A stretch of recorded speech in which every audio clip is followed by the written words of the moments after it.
Le Grotte Mogao di Dunhuang sono le protagoniste del racconto in podcast di Anne Bancroft. Eccoci a una puntata che contiene intuizioni germinate dalla esperienza diretta a contatto con le grotte dei Mille Buddha, un sito patrimonio mondiale dell'UNESCO. La nostra audio esplorazione si concentra sui fragili oggetti ritrovati nella Library Cave, raccontando il punto di vista di chi è specializzato nella conservazione di oggetti buddisti e sacri.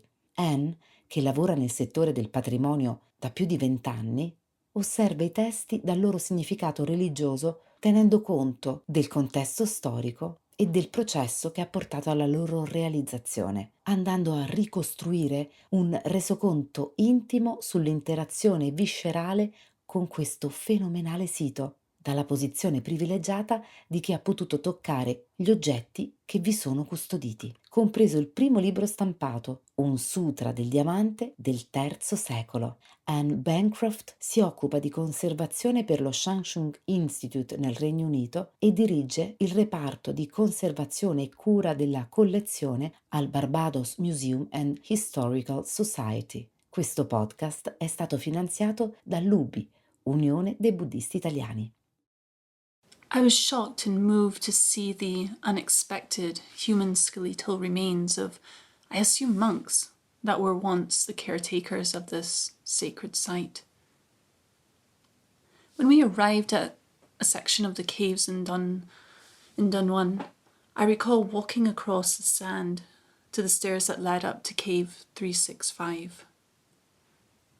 The presence of the remains of their bodies added an additional hallowed significance to this already profound and historically important space. I was shocked and moved to see the unexpected human skeletal remains of, I assume, monks that were once the caretakers of this sacred site. When we arrived at a section of the caves in Dunhuang, I recall walking across the sand to the stairs that led up to cave 365. The presence of the remains of their bodies added an additional hallowed significance to this already profound and historically important space. This section of the caves are not normally open to visitors. The juxtaposition of the serenity of this section was markedly different to the highly traversed main site, and rightfully so.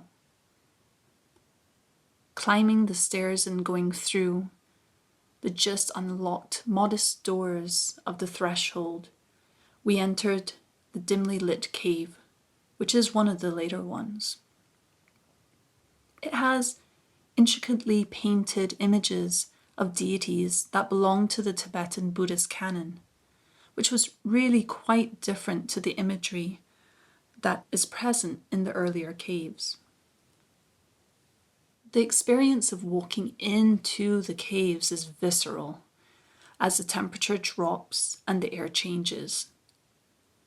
Your eyes adjust as you witness the revealing of a proliferation of beautifully painted images of the Buddha that take your breath away.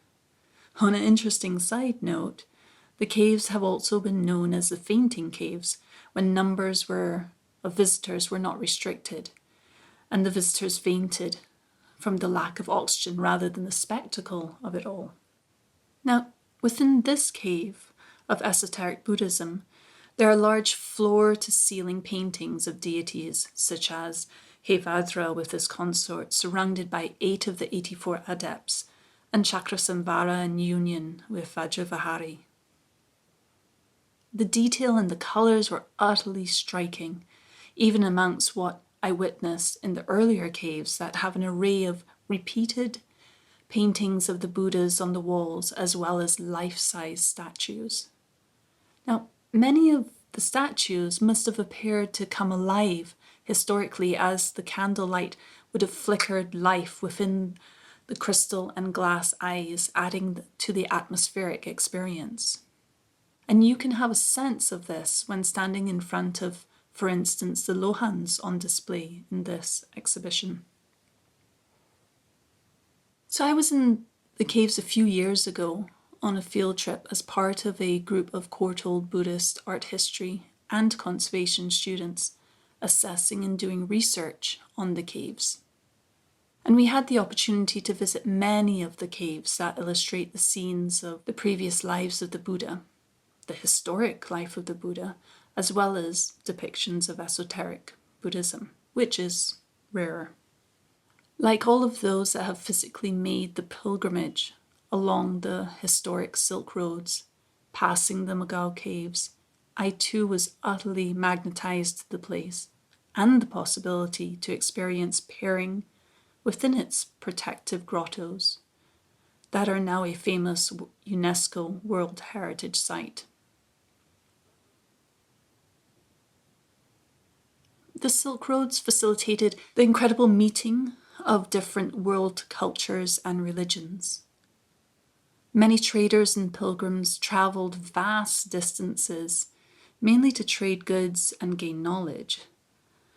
Whether they deliberately or inadvertently shared their tangible and intangible culture, innovations, and knowledge. But out of all of those, paper remains the main revolutionary game changer of the innovations that were traded quite early on these roads. I will discuss with you about the invention of papermaking and its significance along the Silk Roads, as well as the presence of paper-based objects found in Dunhuang, beautifully referred to as the Caves of 1,000 Buddhas. As an art conservator who specializes in the preservation of Buddhist objects, I approach works initially focused on the condition of their materiality. In order to preserve and conserve the physical object, you really need to know how it has been firstly made and the sum total of its parts. What materials is it made out of, and how the object and these materials have been used, and sometimes how is it currently used, and what sort of environmental conditions that it came from. All of this underpins the preservation not only of its tangible form, but also of its intangible integrity and its significance. In terms of the spread of knowledge, the invention of papermaking was incredible. It was one of the many products that moved along these roads. But the creation of this very thin piece of fragile substrate is seen as a major turning point and a marker in the development of human civilization. Why is this so? Well, previously the transfer of knowledge was predominantly oral. The capturing of the written word in different scripts and different languages tended to be carved or painted onto really not so portable or practical surfaces, such as large pieces of stone, small pieces of stone, actual bone, animal skin, and fabrics.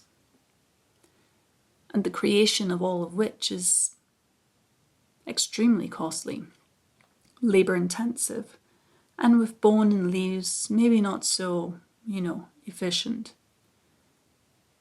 The act of gathering these materials, preparing the materials, and then actually creating the marks and subsequently moving around and sharing them was very limited.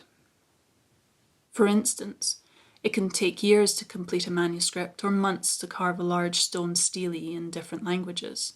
And we see, many examples of these along the roads and within monasteries and repositories of these material cultural heritage in museums. And yes, while it is indeed less time to carve onto bone or to paint or incise onto, say, like a bark cloth or a leaf, a palm leaf, for instance, the longevity and the strength and the volume of the production again remained quite limited. And manuscript making would require an experienced scribe, and it takes a long time and is expensive. And the copying of text is not without challenges. And many of these challenges include things such as, human error and years to perfect this skill. Now, errors when disseminating Buddhist teachings are of grave significance and have many ramifications. And on the counter side of that, the act of creating Buddhist images and text is considered extremely beneficial, which is, again, one of the main reasons why these caves were created in the first place. So if we go back to paper as we know it, it was developed by the Chinese and truly did revolutionize and transfer the transmission of knowledge starting as early as the 2nd century. And the word paper can be said to come from the translation of the term mat, which it is made on, and you can see within an example of which we have inside of the exhibition. The definition of paper as a material made of cellulose pulp derived mainly from plants, grasses, rags, and eventually wood is important to help us focus on it as a unique substrate. How the paper is made is by taking the plant fibers or the rags and soaking them in water, and this water you can say is agitated. And then the fibers and the water, it forms a slurry. And when left to settle, the fibers settle onto this mat that we mentioned, a mold or a mesh. So maybe it's useful to think of the process as similar to draining rice.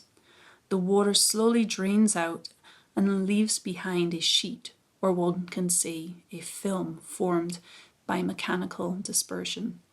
The fibers, while they have been moved around and some may argue macerated, they lay in a particular direction referred to as a grain direction. And this is significant because it means that the paper bends in a preferential way. After drying, the paper tends to be sized and burnished to prepare it to receive the ink and or the paint. Sizing means applying a thin water-based solution onto the surface, which many times in the East also has, including within it, insect repellent and antifungal properties that prevent fungal activity and insects attacking it, but yet allows the ink or the paint to settle on the surface without saturating the plant fibers of the substrate. The burnishing is done by repeatedly rubbing the surface of the paper to make the paper smoother, which also drives in or consolidates the size into the fibers further, and again helps with the application of these words and illustrations onto the surface of the paper. It is important to note that the plant and rag fibers are reasonably long and strong and yet flexible. In comparison to the other writing surfaces at the time, paper was thin and yet quite robust, and reasonably a large substrate that was able to be produced in substantial quantities, making it incredibly preferential to a writing surface. It was very portable and able to take ink using a variety of mediums and facilitated different application techniques, such as brush, being written, and even printed eventually. The ink that was used was predominantly a carbon-based ink, which is very beautiful and rich. Many of the colors that were also used on these manuscripts included the use of natural dyes and pigments prepared from minerals or semi-precious and precious stones, all of which were innovations, materials, and products that were traded from the inception of the Silk Roads. So this paper, became incredibly critical for the dissemination of the Buddhist teachings, the Buddha Dharma, because of the speed in which monasteries could reproduce these sacred texts, as well as mitigate copying errors. And I believe we mentioned earlier that the copying and reproduction of Buddhist images and Buddhist texts, sutras, is believed to be very beneficial. So you create a lot of virtuous karma by creating this act of reproduction. The printing and copying of these texts, however, considered very, beneficial and you can generate lots of good karma. Many debated that it could also mark the erosion of the Buddhist teachings, as the monks were running the risk of no longer relying on learning the sutras by heart.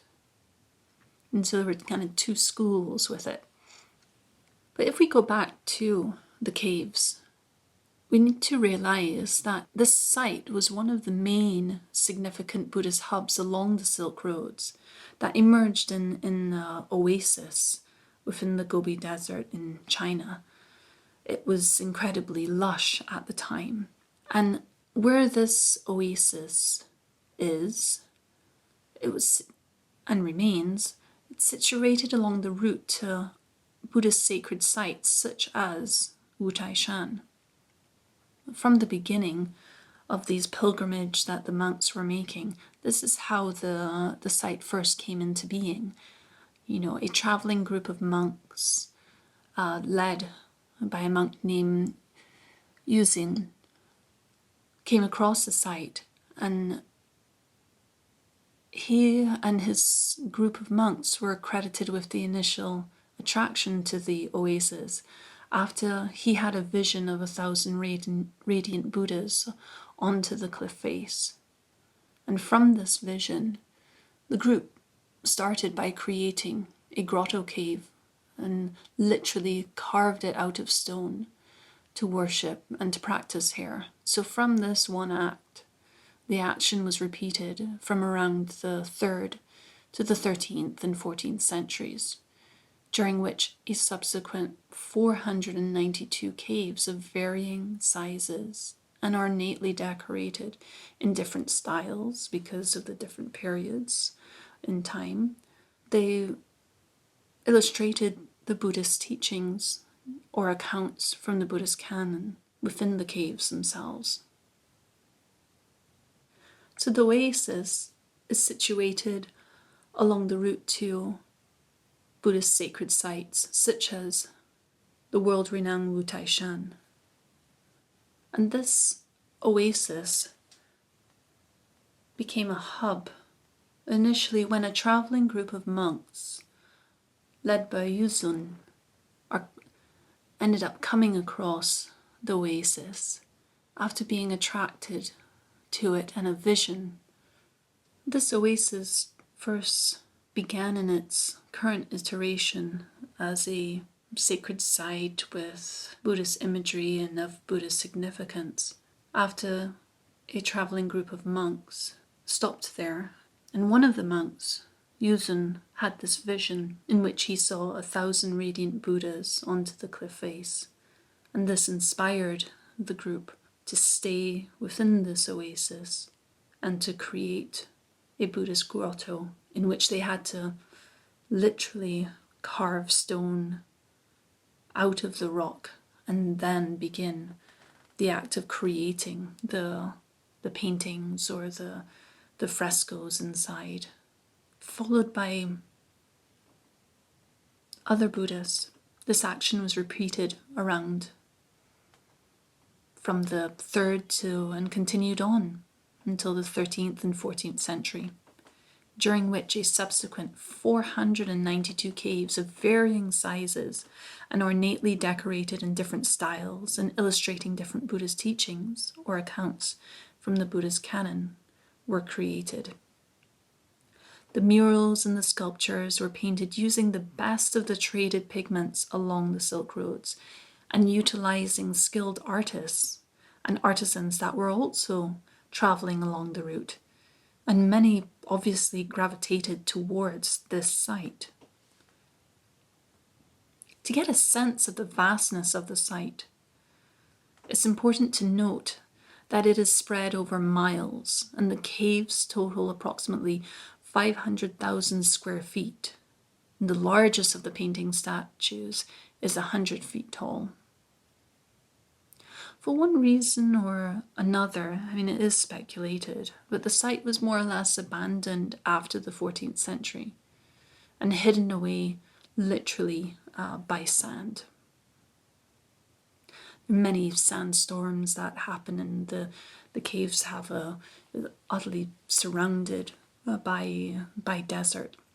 Hence the fact that, it was a oasis.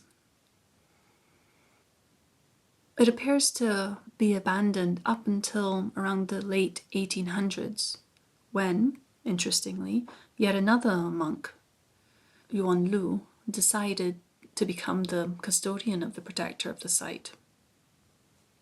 So one of the most significant outcomes of his caretaking and his good intentions was the excavation of one of the smallest caves from the sand, now referred to as the Library Cave. Within this caves, he came across a stash of movable texts and objects, and we're not entirely too sure if he really understood the significance of it. This find ended up being an incredible rediscovery of approximately 50,000 paper-based objects and manuscripts. So with the 492 caves, you had a hive of activity going on. They were different Buddhist groups, different people from all around the world, debating, and being within this site. And many texts that were found within inside of the caves also had different languages, such as Mongolian, Tibetan, and Chinese, even within the same text. A lot of the manuscripts and the artifacts that were found within the cave, they are partial or damaged in one way or another. As to be expected, many of these texts cover different parts of Buddhist teachings. There is much speculation, but there is a consensus that these texts were gathered and placed there for safekeeping, even though many of them, like I said, are speculated to have been damaged prior to being put there for preservation. So in his determination to save this site as the custodian, he ended up trading many of the finds and sculptures, paintings and sculptures to British, French, German, American and Japanese explorers, resulting in many of the artifacts and the texts being spread across continents. Arguably, the most critical of the finds is the earliest complete printed paper text that was taken by Oriel Stein to Britain. And this text is currently held at the British Library. It is a sacred text called the Diamond Sutra. And this earliest printed book is in a scroll format and measures 5 meters, which is, very long. It's incredible that it survived. And it has been made by printing it into sections onto paper, and the paper was joined together. When you look at this paper, you do get a sense of how incredible it is, because when you feel it, it's very, and look at it, it's very thin yet very finely done.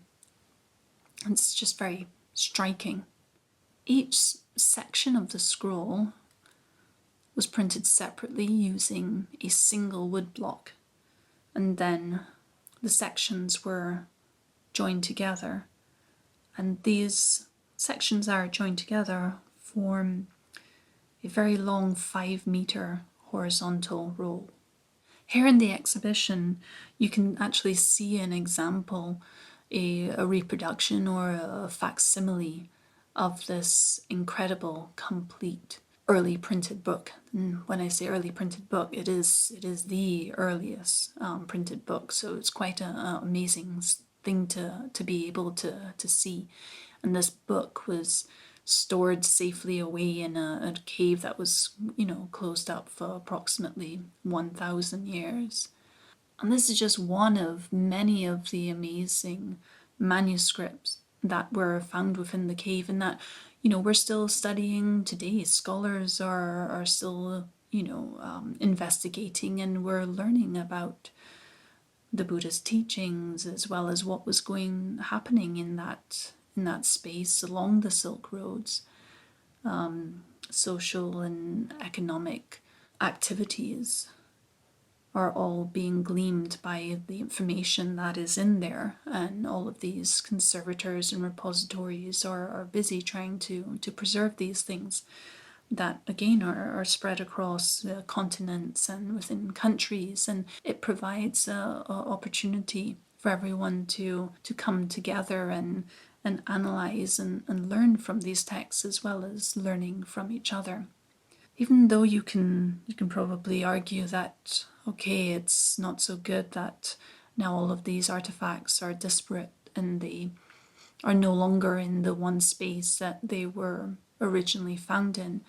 There's an exciting project that's been going on for many years, which aims and definitely is successful in bringing back all of these texts together, albeit virtually. But the virtual and a repatriation of these texts means that they're utterly accessible around the world.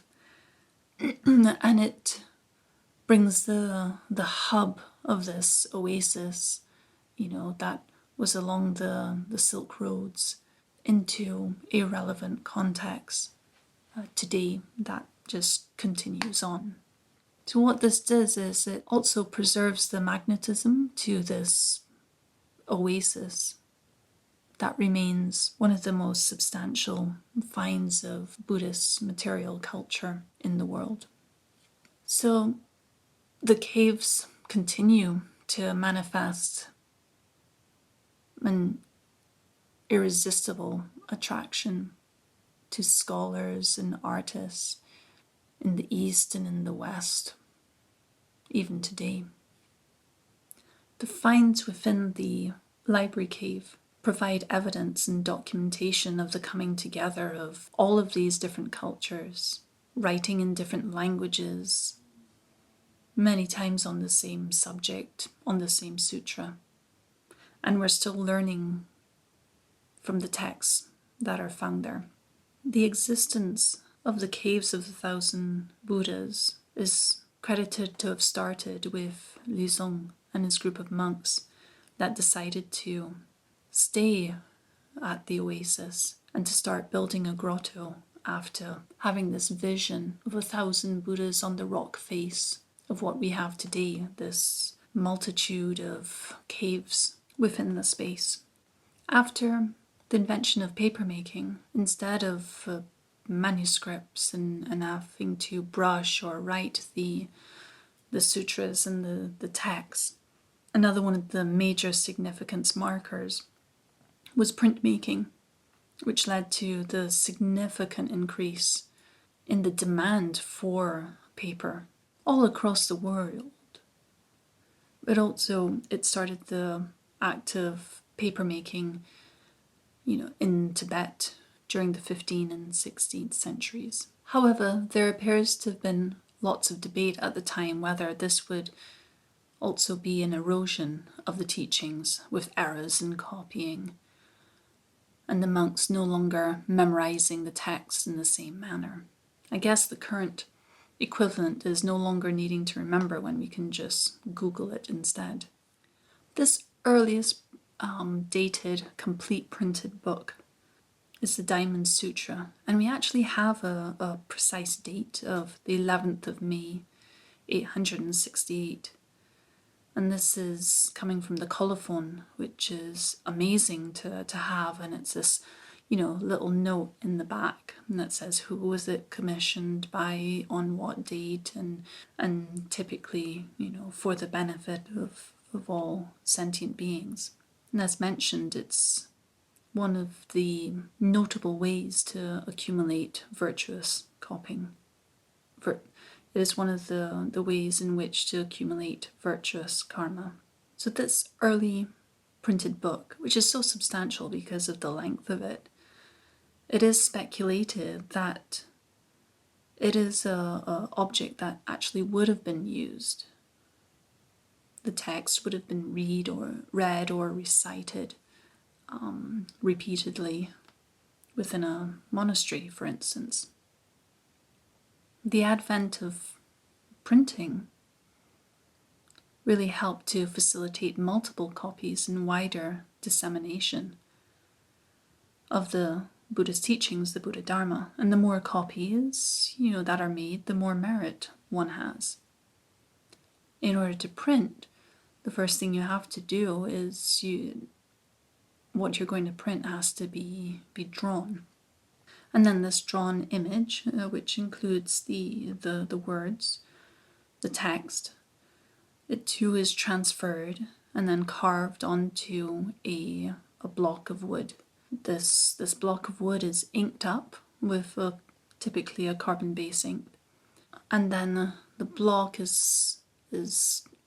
comes in direct contact with the paper, and the different blocks are printed in different sections, and then these sections are, after drying, are glued together, and voila, you have this book. The paper on which this manuscript is printed is slightly off-white in color. And then you can see this in some other material of the time. So there's a yellow tint that the paper has, and this is because many of these papers were dyed with using a bark, and this, like I said, is to also help with the size of the paper, so that the paper can receive the ink, as well as to repel insects, which would cause damage to the paper. So the act of actually making the paper, when it was created, they're already thinking about its preservation, and making these texts. The people who are making these texts are thinking about the dissemination and the preservation of the Buddhist teachings. So everything there's a kind of embodiment there.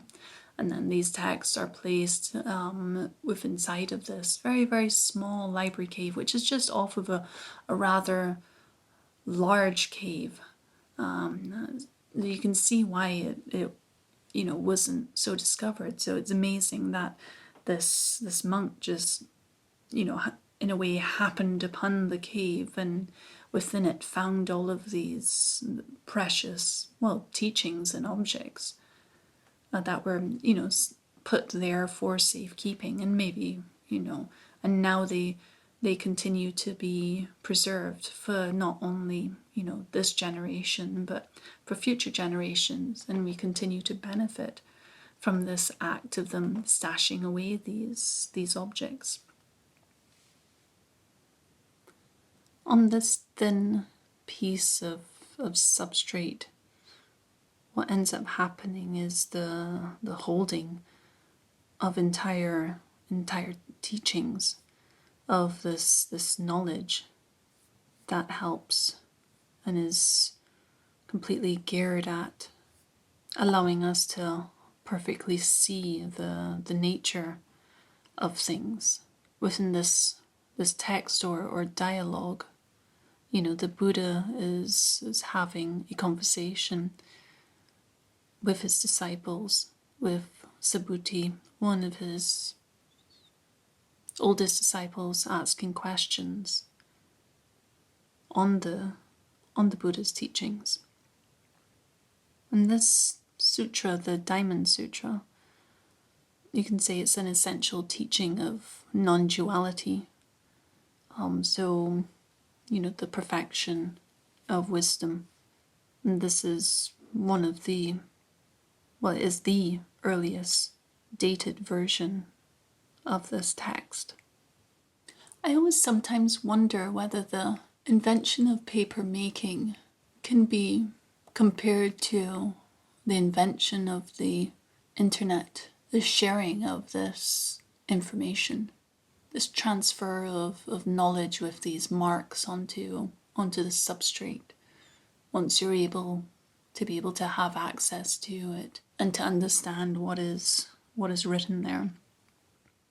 So the act of creating something by putting it onto paper, can be seen, yes, to be evidence, but also to be bringing it into this very tangible realm that's accessible by anybody who comes into physical contact with it, and today, into virtual contact with these objects, because of the sharing of the work that's being done to digitize all of the findings and the texts and the artifacts that were found within this amazing and unassuming tiny cave called the Library Cave.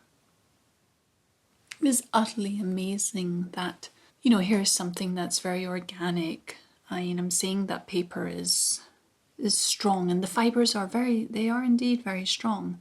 But it would have been quite easy for these things to have been damaged, and yet they remain after these hundreds and hundreds of years. And now, we have a responsibility to ensure these objects are preserved and that they're conserved. And the whole point of doing that is to ensure that they remain accessible for the future generations of scholars and practitioners and people, anyone who is interested within this material. So there's many stakeholders, and so much information and knowledge can be had from just one object, because many people will be approaching these objects in different ways and for different reasons. You could understand about what was going on in China at the time. You can be approaching it to find out about the Silk Roads or what languages were spoken at the time, or to understand the teachings of the Buddha and the dissemination of these teachings within a hub and a site such as this amazing and incredible site, which we're quite fortunate to remain today. And a lot of that has been because of UNESCO and its work that it's been doing to preserve materials, cultural heritage, as well as these amazing sites that are of international significance to who we are as a civilization.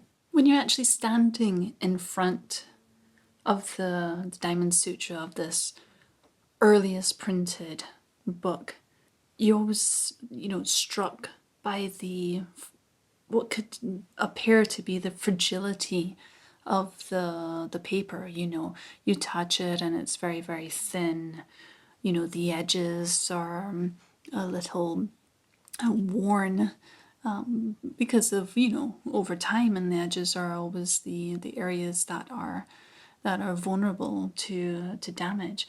And yet this thing still remains with us. The ink is still strong. And this goes back to the point that the fibers of the paper, when you look at them also under magnification, you can see how long they are in this length. It makes it very, very strong and very flexible, and lends itself to the act of rolling it, because this book is a scroll. And when you hold the paper up, what you can see is, when we go back to the meaning of the word paper and how it has been created, we spoke of it being a mat or a mesh, and when you hold the paper up to light, or you can see light through it if there's if the light panel underneath it, the light box, you begin to see the settling of the fibers of the paper and the mesh on which it was made. Yeah, so that blah blah is to do with paper making and the Diamond Sutra. Anne Bancroft dunque ci ha parlato delle Grotte Mogao di Dunhuang. Nel ringraziarla vi ricordo che se volete ascoltare tutta la serie di Voices from the East potete andare sul sito del MACO www.macomuseo.org per ascoltare tutti i nostri podcast. Valentina Lo Surdo vi invia un saluto affettuoso in attesa di riascoltarci per la prossima puntata.